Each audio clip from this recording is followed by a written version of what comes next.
Sir, school വിദ്യാർത്ഥികൾക്കുള്ള insurance പദ്ധതി. Sir, ഇതുകൂടാതെ കേരളത്തിലെ 1-ാം ക്ലാസ് മുതൽ 12-ാം ക്ലാസ് വരെ പഠിക്കുന്ന സ്കൂൾ വിദ്യാർത്ഥികൾക്ക് അപകട ലൈഫ് ഇൻഷുറൻസ് ഏർപ്പെടുത്തുകയാണ്. ഇതിന് വേണ്ടുന്ന മുന്നൊരുക്കങ്ങൾ നടത്തിയിട്ടുണ്ട്. വർഷം 15 കോടി രൂപ ഇതിനായി വേണ്ടിവരുമെന്നാണ് കണക്കാക്കുന്നത്. ഇതിനായി 15 കോടി രൂപ ബജറ്റിൽ മാറ്റിവെക്കുന്നു.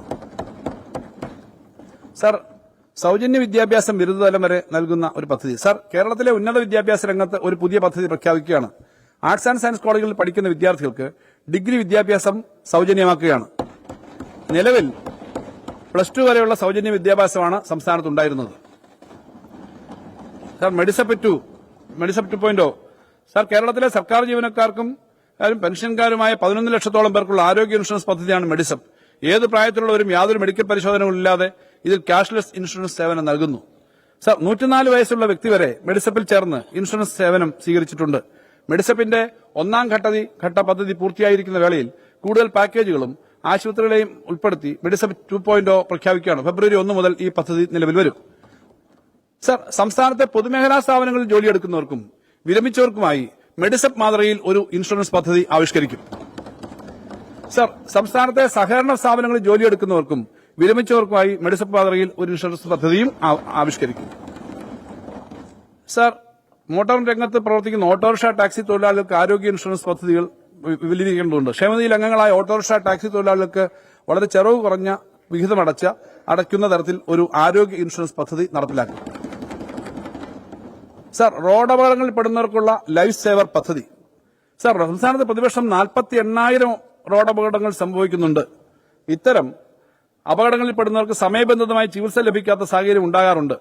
റോഡ് അപകടത്തിൽപ്പെട്ട് ചികിത്സ തേടുന്ന ആളുകൾക്ക് ആദ്യത്തെ 5 ദിവസം പണരഹിത ചികിത്സ നൽകുന്ന ഒരു പദ്ധതി സർക്കാർ പ്രഖ്യാപിക്കുകയാണ്. പദ്ധതിയുടെ കീഴിൽ രജിസ്റ്റർപ്പെട്ട സർക്കാർ ആശുപത്രികളിലും തെരഞ്ഞെടുക്കപ്പെട്ട സ്വകാര്യ ആശുപത്രികളിലും ഈ സൌകര്യം ഉണ്ടാവും. ഇതിനായി ഒരു പദ്ധതി ആവിഷ്കരിച്ച് നടപ്പിലാക്കും. ഈ പദ്ധതിക്കായി സർക്കാർ 15 കോടി രൂപ മാറ്റിവെക്കുന്നു. സർ, പുതിയ ഒരു ഇൻഷുറൻസ് പദ്ധതി. സർ, സംസ്ഥാനത്തെ 42 ലക്ഷം കുടുംബങ്ങൾക്ക് സൌജന്യ ചികിത്സ നൽകുന്ന കാരുണ്യ ആരോഗ്യ സുരക്ഷാ പദ്ധതിയുടെ മാനദണ്ഡങ്ങളുടെ പരിധിക്ക് പുറത്തുള്ള കുടുംബങ്ങൾക്കായി ഒരു ആരോഗ്യ ഇൻഷുറൻസ് പദ്ധതി നടപ്പിലാക്കാൻ സർക്കാർ ആലോചിക്കുന്നു. താരതമ്യേന ചെറിയ തുക അടച്ച് ചേരാൻ കഴിയുന്ന ഇൻഷുറൻസ് പദ്ധതി ബജറ്റ് വർഷം തന്നെ നടപ്പിലാക്കും. ഇതിനായി 50 കോടി രൂപ വകയിരുത്തുന്നു. ആർട്ടിസാൻസ് മേഖല. സർ, ആർട്ടിസാൻസ് മേഖലയിൽ തൊഴിലെടുക്കുന്ന നിരവധി ആളുകൾ കേരളത്തിലുണ്ട്. സ്വർണ്ണപ്പണിക്കാർ, ലോഹപ്പണിക്കാർ, കൽപ്പണിക്കാർ, തടിപ്പണിക്കാർ, കരകൌശല തൊഴിലാളികൾ തുടങ്ങി പരമ്പരാഗത തൊഴിലാളികൾ ധാരാളമുള്ള ഈ മേഖലയിലെ തൊഴിലുകളെ സംരക്ഷിക്കുകയും ആധുനികവൽക്കരിക്കുകയും ചെയ്യേണ്ടതുണ്ട്. ആർട്ടിസാൻസ് മേഖലയിലുള്ളവർക്ക് ആധുനിക തൊഴിലുപകരണങ്ങൾ വാങ്ങുന്നതിന് സർക്കാർ സഹായം നൽകും. 50% വരെ സർക്കാർ സബ്സിഡിയോടെ ഉപകരണങ്ങൾ വാങ്ങുന്നതിനുള്ള ധനസഹായം ലഭ്യമാക്കുന്ന പദ്ധതിക്കായി പ്രാഥമികമായി 5 കോടി രൂപ നീക്കിവെക്കുന്നു. സർ, മൺപാത്ര നിർമ്മാണം കേരളത്തിലെ പ്രധാന പരമ്പരാഗത വ്യവസായ മേഖലകളിലൊന്നാണ്. ഇന്നിപ്പോൾ പരിസ്ഥിതി സൌഹൃദമായ മൺപാത്ര നിർമ്മാണ മേഖലയെ പ്രോത്സാഹിപ്പിക്കേണ്ടതുണ്ട്. അതിനായി 1 കോടി രൂപ അധികമായി അനുവദിക്കുന്നു. Sir, nativity card. സർ, രാജ്യത്ത് പൌരത്വ നിയമം നടപ്പിലാക്കാനുള്ള കേന്ദ്ര സർക്കാർ ശ്രമങ്ങളെ കേരള സർക്കാരും ഇടതുപക്ഷ ജനാധിപത്യ മുന്നണിയും അതിശക്തമായി എതിർക്കുകയുണ്ടായി. ഇപ്പോൾ SIR അടിസ്ഥാനത്തിൽ വോട്ടർ പട്ടിക പരിഷ്കരിക്കാനുള്ള നീക്കങ്ങളിൽ ജനങ്ങളിൽ ആശങ്ക വന്നിട്ടുണ്ട്. SIR സംബന്ധിച്ച് ശക്തമായ നിലപാടുകൾ കേരള സർക്കാർ കേന്ദ്രത്തെയും സുപ്രീം കോടതിയെയും അറിയിച്ചിട്ടുണ്ട്. SIR നടപ്പിലാക്കുന്നത് ന്യൂനപക്ഷങ്ങൾ ഉൾപ്പെടെയുള്ള ജനങ്ങൾക്കിടയിൽ വലിയ ആശങ്ക സൃഷ്ടിച്ചിട്ടുണ്ട്. തലമുറകളായി കേരളത്തിൽ ജീവിച്ചു വരുന്ന മനുഷ്യരുടെ ഇതുമായി ബന്ധപ്പെട്ട ആശങ്കകൾ പരിഹരിക്കുന്നതിനായി സംസ്ഥാനം നേറ്റിവിറ്റി കാർഡ് എന്ന രേഖ നൽകാൻ തീരുമാനിച്ചിരിക്കുകയാണ്. കേരളത്തിലെ എല്ലാ പൌരന്മാർക്കും നേറ്റിവിറ്റി കാർഡുകൾ നൽകുന്നതിനുള്ള നിയമനിർമ്മാണം നടത്താൻ സർക്കാർ തീരുമാനിച്ചിട്ടുണ്ട്. ഇതിന്റെ ചെലവുകൾക്കായി പ്രാഥമികമായി 20 കോടി രൂപ നീക്കിവെക്കുന്നു. സർ, കേരളം ചരിത്രാതീത കാലം മുതൽക്കേ മതസഹിഷ്ണുതയ്ക്കും സാംസ്കാരിക സമന്വയത്തിനും പേരുകേട്ട നാടാണ്. വിവിധ മതങ്ങളും സംസ്കാരങ്ങളും ഇവിടേക്ക് വന്നു. അവയ്ക്കെല്ലാം വേരോട്ടമുണ്ടായി. പരസ്പര സഹകരണത്തിന്റെയും സൗഹാർദ്ദത്തിന്റെയും അന്തരീക്ഷം എല്ലാ കാലത്തും ഇവിടെ ഉണ്ടായിരുന്നു. ഹിന്ദുമതവും ബുദ്ധമതവും ക്രിസ്തുമതവും ഇസ്ലാം ജൂതമതവുമെല്ലാം ശക്തമായി ഇവിടെ നിലനിന്നു പോന്നു. തരിസാപ്പള്ളി ശാസനവും കരിമാടിക്കുട്ടനും കൊടുങ്ങല്ലൂരിലെ ചേർമാൻ പള്ളിയും കൂനൻകുരിശ സത്യവുമെല്ലാം ചരിത്രത്തിന്റെ ശേഷിപ്പുകൾ മാത്രമല്ല, മറിച്ച് ഈ നാടിന്റെ സാംസ്കാരിക വൈവിധ്യത്തിന്റെ അടയാളങ്ങൾ കൂടിയാണ്. വിവിധ മതങ്ങളെയും സംസ്കാരങ്ങളെയും അംഗീകരിച്ചും ആദരിച്ചുമാണ് ഇന്നത്തെ കേരളത്തിലേക്ക് നാം എത്തിയത്. അയ്യപ്പന്റെയും വാവരുടെയും ഐതിഹ്യത്തിൽ പോലും മതസാഹോദര്യത്തിന്റെ ഇഴകൾ ചേരുന്നുണ്ട്.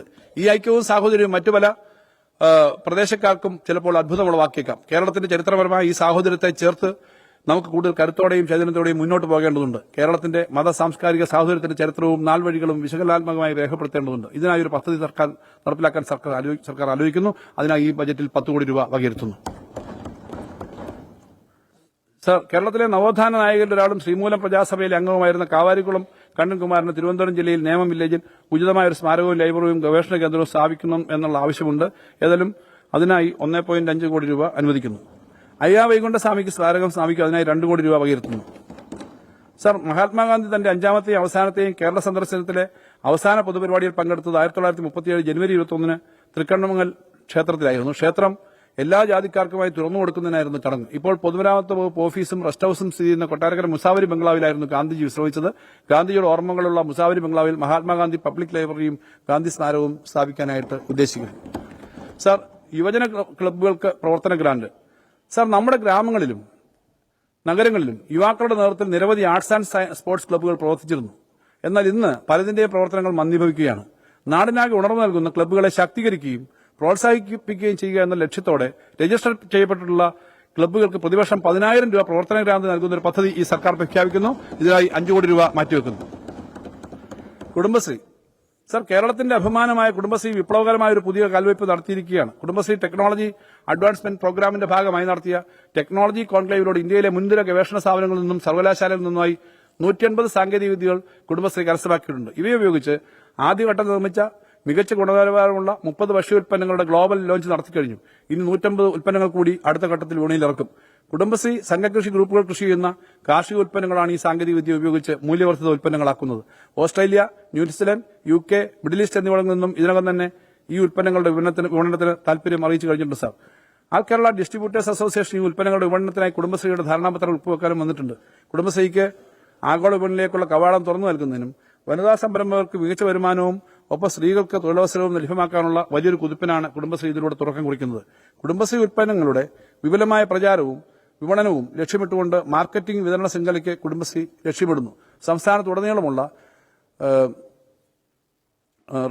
റെസ്റ്റോറന്റുകൾ, പ്രൊഡക്ട് ബ്രാൻഡിംഗ്, ഡിസ്ട്രിബ്യൂട്ടർമാരുടെ ബന്ധം എന്നിവയിൽ ഊന്നിയായിരിക്കും പ്രവർത്തനം. ബ്ലോക്ക് അടിസ്ഥാനത്തിലുള്ള ഫുൾഫിൽമെന്റ് സെന്ററുകൾ സ്ഥാപിക്കുകയും അവ ഉൽപാദകരെയും ഡിസ്ട്രിബ്യൂട്ടർമാരെയും ബന്ധിപ്പിക്കുന്ന കണ്ണിയായി പ്രവർത്തിക്കുകയും ചെയ്യും. ഇതിനായി 22.27 കോടി രൂപ വകയിരുത്തുന്നു. ഗ്രാമീണ വനിതാ തൊഴിലിടങ്ങളും കമ്മ്യൂണിറ്റി കിച്ചൺ ഫാക്ടറികളും. സർ, എഴുകോൺ ഗ്രാമപഞ്ചായത്തിൽ രേഷ്മ എന്ന യുവ സംരംഭകർ നേതൃത്വം നൽകുന്ന ടോക്ക് ഓഫ് ചിപ്സ് എന്ന സ്റ്റാർട്ടപ്പ് കമ്പനിയെ പരിചയപ്പെടുത്താം. കുടുംബശ്രീ അംഗങ്ങളായ ശുഭയും സംഘവുമാണ് ഈ ചിപ്സ് ഉൽപാദനത്തിന്റെ യൂണിറ്റ് മികച്ച നിലയിൽ മുന്നോട്ട് കൊണ്ടുവന്നത്. ഇത്തരത്തിൽ സ്ത്രീകൾ നേതൃത്വം നൽകുന്ന മൂല്യവർദ്ധിത ഉൽപ്പന്ന നിർമ്മാണ യൂണിറ്റുകൾ സംസ്ഥാനത്താകെ വ്യാപിപ്പിക്കാൻ സർക്കാർ പിന്തുണ നൽകും. ഇതിനൊപ്പം പ്രാദേശിക തലത്തിൽ കമ്മ്യൂണിറ്റി കിച്ചണുകൾ വ്യാപകമാക്കുന്ന പദ്ധതിക്കും സർക്കാർ പിന്തുണ നൽകും. പ്രാദേശിക കാർഷിക ഉൽപ്പന്നങ്ങളെ ശാസ്ത്രീയമായ സംസ്കൃതത്തിലുള്ള പ്രീമിയം ബ്രാൻഡുകളായി മാറ്റുന്നതിനും കുടുംബശ്രീ അംഗങ്ങൾക്ക് ആഗോള വിപണിയിൽ മത്സരിക്കാൻ തക്കമുള്ള സാങ്കേതിക പരിശീലനം നൽകുന്നതിനും ഈ പദ്ധതി മുൻഗണന നൽകുന്നു. സ്വകാര്യ പങ്കാളിത്തത്തോടെയും സ്റ്റാർട്ടപ്പുകളുടെ സഹായത്തോടെയും നടപ്പിലാക്കുന്ന ഈ പദ്ധതിക്കായി 10 കോടി രൂപ ഞാൻ വകയിരുത്തുന്നു. ആയിരക്കണക്കിന് സ്ത്രീകൾക്ക് സ്വന്തം നാട്ടിൽ തന്നെ മികച്ച വരുമാനവും മാന്യമായ തൊഴിൽ സാഹചര്യവും ഒരുക്കാൻ ഇതിലൂടെ സാധിക്കും. സർ, സെന്റർ ഫോർ ഡെവലപ്മെന്റ് സ്റ്റഡീസിന്റെ വികസനം. സർ, തിരുവനന്തപുരത്തെ സെന്റർ ഫോർ ഡെവലപ്മെന്റ് സ്റ്റഡീസിന് ഉന്നത വിദ്യാഭ്യാസം, പരിശീലനം, സാമ്പത്തിക ശാസ്ത്രത്തിനും പൊതുനയത്തിലുള്ള ഗവേഷണം എന്നിവയ്ക്കുള്ള ലോകോത്തര നിലവാരമുള്ള സ്ഥാപനമായി വിപുലീകരിക്കും. IIT-കൾ, IIM-കൾ പോലുള്ള മുൻനിര സ്ഥാപനങ്ങളുടെ മാതൃകയിൽ വികസിപ്പിച്ച് അധ്യാപനത്തിനും ഗവേഷണത്തിനുമുള്ള രാജ്യത്തെ മുൻനിര മികവിന്റെ കേന്ദ്രമായി CDS-നെ മാറ്റും. ഇതിനായി ഒരു പുതിയ അത്യാധുനിക കാമ്പസ് ഘട്ടം ഘട്ടമായി നിർമ്മിക്കുന്നതിന് ആദ്യഘട്ടമായി 10 കോടി രൂപ വകയിരുത്തുന്നു.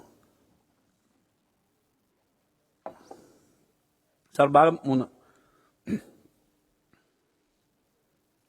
സർ, സംസ്ഥാനത്തിന്റെ 14ാം പഞ്ചവത്സര പദ്ധതിയിലെ അവസാന വാർഷിക പദ്ധതിയാണ് 26-27 അടുത്ത വർഷം മുതൽ 15ാം പഞ്ചവത്സര പദ്ധതിയുടെ തുടക്കമാവും. സംസ്ഥാനത്തിന്റെ 15ാം പദ്ധതിയുടെ പരിപ്രേക്ഷണം സംബന്ധിച്ച ചർച്ചകൾ വളരെ മുൻകൂട്ടി ആരംഭിക്കാൻ നമുക്ക് കഴിഞ്ഞു. അതിന്റെ വിശദാംശങ്ങളിലേക്ക് കടക്കുന്നതിന് മുമ്പ് ആസൂത്രണത്തിന്റെ തുടർച്ചയെക്കുറിച്ച് സൂചിപ്പിക്കേണ്ടതുണ്ട്. കേന്ദ്രവും സംസ്ഥാനങ്ങളും ആസൂത്രണം ഉപേക്ഷിച്ചിട്ട് നാളേറെയായി.